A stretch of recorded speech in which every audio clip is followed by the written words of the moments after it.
चेहरे से नज़र ही नहीं हट पाई और तब से लेकर आज तक यहीं टिके। तो बस अब जिनको भी इनके चेहरे देख के होता है ना, तो सोच लो तुम्हारी हालत हमारी हालत भी एक समान है। बस यही हो गया था, चेहरा देखा और फिसल गए। फिर किसी की नहीं सुनी। फिर कहते हैं ना कट्टर होना चाहिए, कट्टर, एकदम कट्टर। तो ऐसे ही हमें जिन धर्म में भी होना चाहिए। तो जैसे इनने बताया, ये सबको बताते हैं जिन धर्म का पालन करो, तो बस ऐसे ही जिन धर्म के बारे में भी हम लोग कट्टर हो गए। जैसे जिन धर्म को जाना तो फिर बस जिन धर्म के ही हो गए। तो इनको जैसे देखा बस मन में यही आया कि अब कभी भी अगर दीक्षा लेना होगा तो इन्हीं से लेंगे, इन्हीं से लेंगे, इनको छोड़ के कहीं नहीं जाने वाले। हमारे यहाँ तो किसी और की पूजा होती है, जैसे तुम्हारे किसी और की पूजा होती रहती है ना, ऐसे हमारे यहाँ भी जिन धर्म के कट्टर हैं, मैं पूछती किसी और को, पर हमने भी ठान लिया था तुम कट्टर तो हम भी कट्टर, विशुद्ध सागर के कट्टर भक्त हैं, कहीं नहीं जाएंगे छोड़कर। लोगों ने बहुत बहलाया फुसलाया कि भैया इधर नहीं जाते अपने यहाँ, तुम तो उधर चलो, उधर तुम्हें हम सब करा देंगे, सब करा देंगे। हमने कहा नहीं भैया, हमने तो एक बार जिससे प्यार किया, जिसको दिल दिया तो फिर उसी के ही हो गए। क्या? जिससे एक बार प्यार किया और जिसको दिल दिया, फिर तो दुनिया में कोई भाता ही नहीं है हमें। तो आप लोग भी सोच लो, जिससे एक बार प्यार कर लिया ना इनने, जिसने, बस फिर तो गया। तो जिसने इनसे प्यार किया है तो हमने भी वही किया। लोगों ने खूब बहलाया चलो चलो उधर, हमने कहा नहीं भैया हम तो नहीं जाने वाले। तो ऐसे तुम लोग से भी कहना है, अगर जो जिन धर्म का प्रेमी है और हमने आज तक जब समझ में आई कि जिन्हें भगवान ही सच्चे, जिन धर्म सच्चा है, तो इसके अलावा मुड़ के दूसरे धर्मों को नहीं देखा, नहीं देखा। हम आज कहते हैं ना, यहाँ सब कह रहे थे परिणय सागर जी हैं तो सबको नियम देते काहे का, अभिषेक करो, अभिषेक करो। क्यों देते हैं? हमने भी यही किया है। हमारे घर में ऐसा हाल था कि घर वाले कहते थे अगर मंदिर जाओगे तो टांगे तोड़ देंगे। हमारे घर में मंदिर जाने का कोई नाम नहीं। हमारे घर में पापा भी कहते थे मंदिर बेच जाए जिनके घर में कोई काम धंधा ना हो। क्या? जिनके घर में कोई काम धंधा नहीं है ना, बे मंदिर जाके बैठे।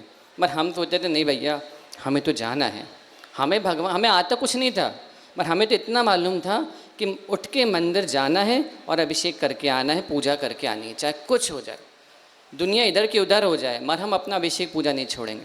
मैं घर में अलाउड नहीं था जाना, क्या करें, हम छुप छुप के जाते थे चोरी चोरी से।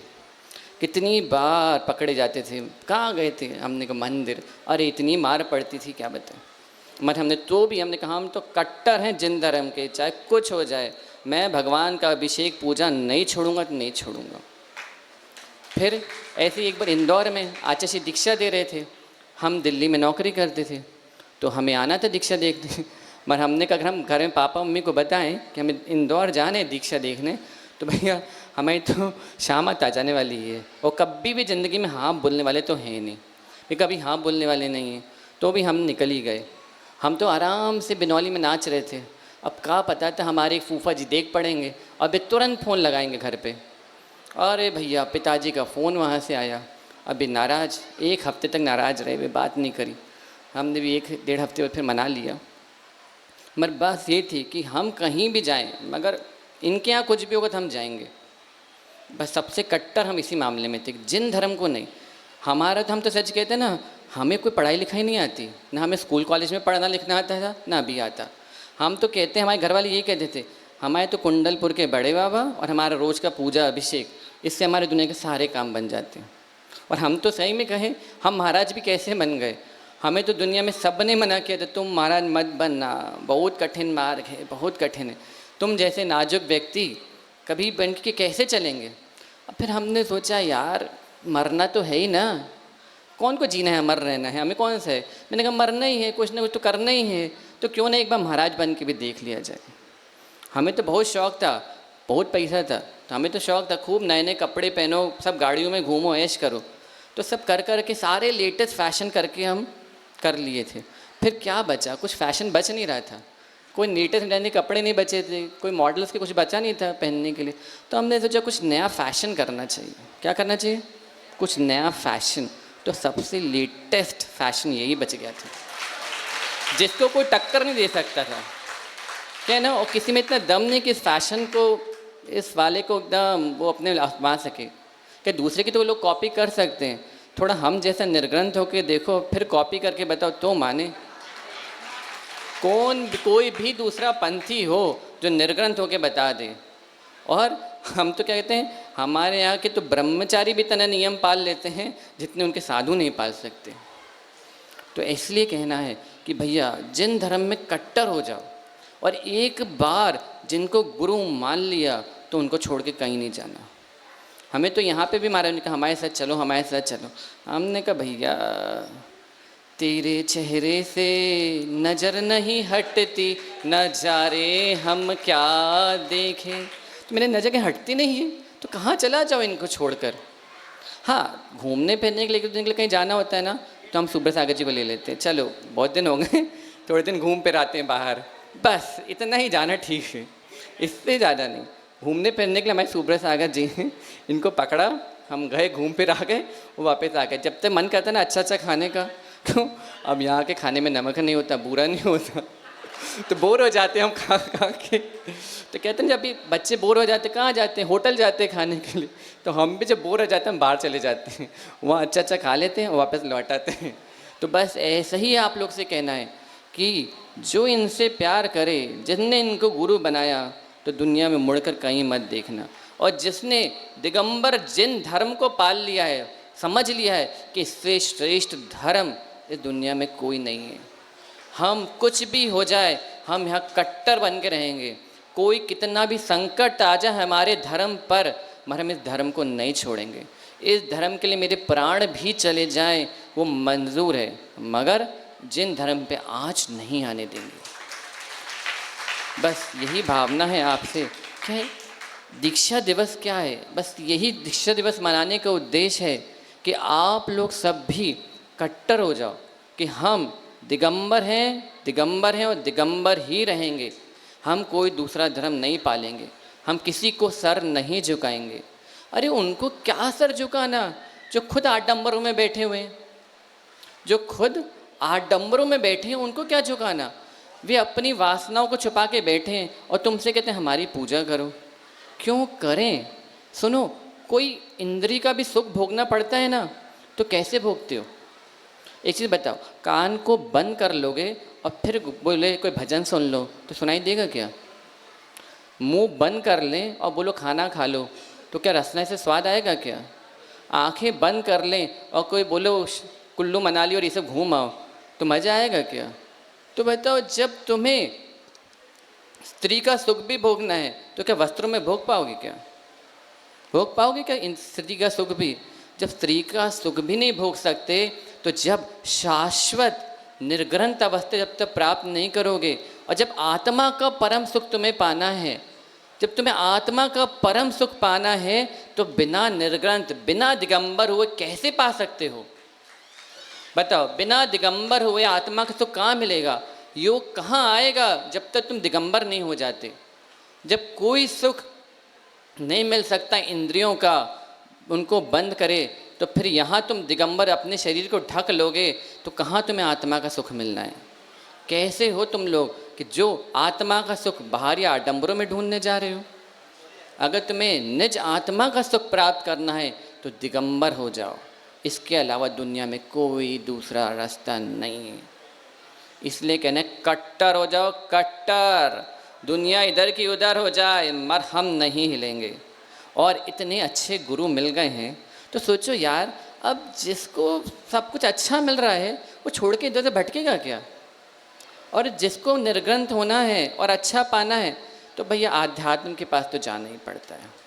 और देखो ना, इनके चेहरे देखो तो लगता ही है यार बस फिसल गए, हम तो फिसल गए। मैं इधर गया, मैं उधर गया, जाने कहाँ मैं किधर गया, बस मैं तो फिसल गया। बस ऐसे ही हुआ था, इधर गए उधर गए, बस जहाँ इनकी तरफ देखा तो सीधे फिसल के इन्हीं के पास गए। तो अब आप भी सोच लो कि आपको इधर उधर भटकना है कि सच्चा कट्टर दिगंबर जैन धर्मी बनना है और अपनी आत्मा का कल्याण करना है।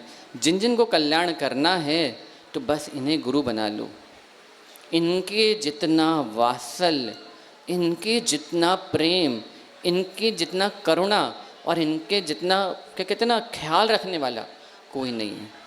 हम तो कहते हैं ना हमारे घर वालों ने तक, मम्मी पापा ने इतना ख्याल नहीं रखा होगा जितना आचार्य श्री रखते हैं।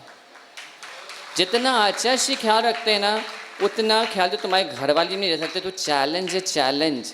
जितना गुरुजी ख्याल रखते हैं एक एक जन का, छोटा सा बच्चा भी आ जाए ना तो तुम देखना हाथ पकड़ लेते हैं और रुक जाते हैं, कहीं बच्चा इतनी भीड़ में कहीं लग ना जाए बच्चे को।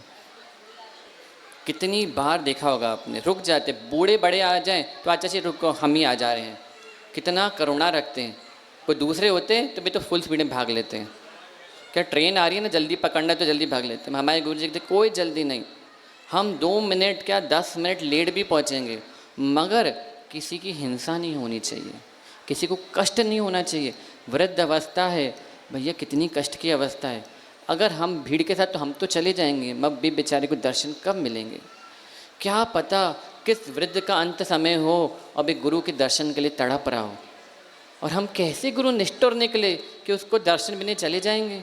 पर हमारे गुरु में इतनी करुणा भरी है ना, वे बूढ़ों के लिए भी रुक जाते हैं, बहुत करुणाशील हैं, बच्चों के लिए भी रख देते हैं। और फिर तो जादू तो है ही, जिस बच्चे का एक बार जो पकड़ा है हाथ तो फिर न छोड़ेंगे तेरा साथ। तो बस ध्यान रखना, अपने अपने बच्चों को संभाल के रख लेना। जिन जिन को अपने बच्चों से प्यार है ना ज़्यादा एक्स्ट्रा, क्यों वकील साहब, नाती से बहुत प्यार है ना, बचा के रखना। नहीं तो तुम्हारा बेटा तो शादी होगी तो उसको तो रखने वाले नहीं है, अब नाती ही बचा है। जिन जिन को अपने नाती पोतों से प्यार है तो भैया इनके हाथ से दूर रहना। अगर इनने अगर फेरा ऐसा हाथ तो तुम्हारे हाथ से छूट गया उसका साथ। तो बस जिन जिन को अपने बच्चों का साथ चाहिए तो इनके हाथ में मत देना उनका हाथ, और जिनको करना है मोक्ष मार्ग का साथ तो पकड़ लेना इनका हाथ। तो इसलिए इसी भावना के साथ कि आप सब भी ऐसे ही इन गुरु महाराज के चरणों में दिगंबरी दीक्षा, निर्ग्रंथ दीक्षा को प्राप्त कर अपनी आत्मा का कल्याण करें और मोक्ष मार्ग को प्रशस्त करें। बोले भगवान महावीर स्वामी की, आचार्य भगवान विशुद्ध सागर जी महामुनिराज की। अभी हमने परम पूज्य मुनि प्रणीत सागर जी महाराज की वाणी को सुना है। बीच में अब विराम ना करते हुए सीधा चलते हैं गुरुवर की ओर। देखिए नाम बहुत हैं, भजन के लिए भी हैं, औरों के लिए भी, लेकिन समय अब नहीं है। श्रीफल भी चढ़ रहे हैं, सीधा गुरुवर की ओर ही चलेंगे। अमित भाई निवेदन करेंगे और प्रवचन के बाद आप सभी के लिए प्रभावना वितरण की व्यवस्था भी की गई है विजेंद्र कुमार वरदान जैन परिवार की ओर से। अब हम चलते हैं ऐसे गुरु के श्री चरणों में जिनके नाम के आगे ही सागर जुड़ा हुआ है, और हम सभी जानते हैं कि सागर में उसकी